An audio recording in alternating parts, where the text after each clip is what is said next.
Hey, what's going on, everybody? Welcome back to the channel. Today I wanted to talk about the bait that saved my bacon at Dale Hollow this last week at the Toyota Series. If you guys watched that breakdown video, you know that the first day I ended up coming in with just 2 fish that I caught in the last 15 minutes, and it happened all because of this bait right here. And the next day I went out, caught my limit, and changed the whole momentum of that event and saved a lot of points to keep me in that top 25 in points on the Toyota Series. So this bait is keeping me in the running for the championship, which I appreciate big time.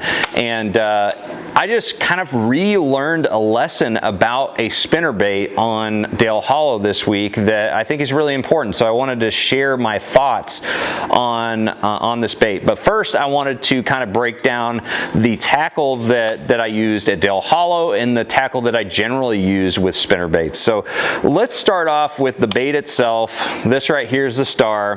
This is the Sling Blades spinnerbait from Z-Man. This is a really good premium spinnerbait. I love it. It's the only type of spinnerbait I've got in my box nowadays. It's just perfect. It's made of a special stainless steel wire that has a lot of vibration. It's really strong and has a good flexibility to it. Premium components, you know, the bearing swivel, the blades, the hand-tied skirt. It's got that copper wire hand-tied skirt on it. Great color schemes, and just overall, it's a great spinnerbait. So the Sling Blades, 2 thumbs up for me. And then of course I always put on a trailer hook on my spinnerbaits. I never fish a spinnerbait without a trailer hook, and that is that Hayabusa trailer hook system, which I think is the best trailer hook on the market. It's just a really good one, and I love the little rubber beads that they give you for this. I think it's a lot better than the old you know, aquarium tubing that we used to put on trailer hooks, and it keeps that hook swinging freely, which I like. But that's the bait that I'm generally using. Of course, I'm using different colors, different weights, and different blade combinations. And then the line that I'm using is between 15 and 20 pound test at all times. This is really a bait that you're going to be power fishing. You're going to be fishing around cover, so you want heavier line in general. At Dale Hollow, I was using 17 pound test Tatsu from Seagar.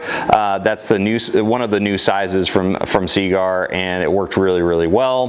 Now, as far as the rod that I'm using, I'm going to be actually using a couple different rods depending on the size of the bait that I'm using, as far as the weight and also the situations that I'm using it in. The majority of the time, I'm going to be using the 7.3 medium heavy Versa Series rod, which is again my favorite for fishing swim jigs, the chatterbaits, and it is my favorite for spinnerbaits too.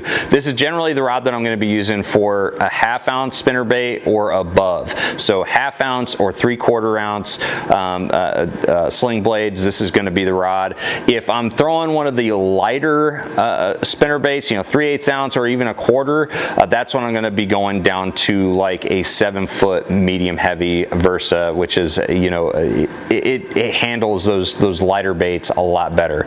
And then finally, the reel that I'm using, I really like using a slower speed gear ratio with a spinnerbait, which is a lot different than fishing a chatterbait for me or a swim jig or something like that. I generally like a faster gear ratio for those, but a lot of times with the spinnerbait, I don't want to overfish this bait. I don't want it to go extremely fast. I want it to kind of be a little bit slower, so I'm going to force myself to slow down with it.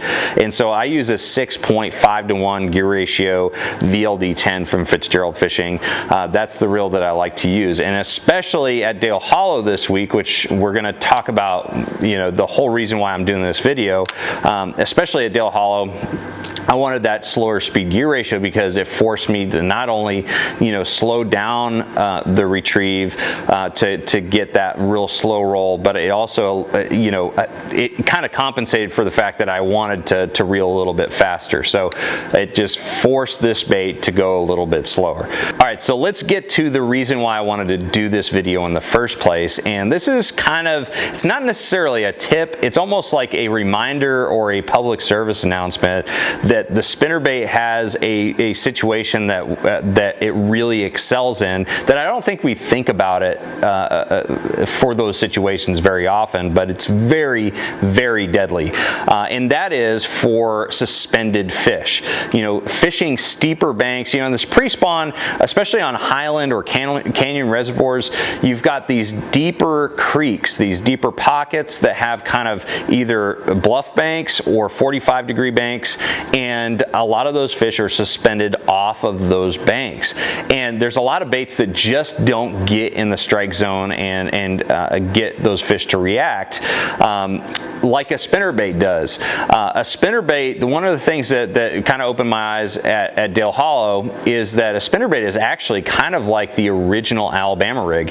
It's got these blades and of course the skirt, and all of these in combination kind of imitate a bait ball just like an Alabama rig does. That's why an Alabama rig is such a good suspended fish bait, because you can slow roll it through that strike zone and pull those fish up even from deeper water. And a spinnerbait does the same exact thing. So at Dale Hollow, I was fishing laydowns in the kind of the back half of these little pockets, these steeper banks, and a spinnerbait was the only way that I could cast a bait into those laydowns, get it back, and slow roll it down the water column, get it down to the depth where those fish were suspended at. And I can't think of any other bait that could do it as well. An Alabama rig would be great if there wasn't cover around that I had to cast in, but since there was cover, I needed something that was weedless, and a spinnerbait is just one of the best for that. So that's the reason why I think we need to relook at the spinnerbait and really take it seriously for pre-spawn fishing especially, but throughout the entire year as well. So I want to hear your comments on the spinnerbait, what situations you throw a spinnerbait in, and also if you have any questions, you know, throw that comment below. Thank you guys for watching. Make sure you like, share, subscribe. I'm going to see you out on the water. Take care.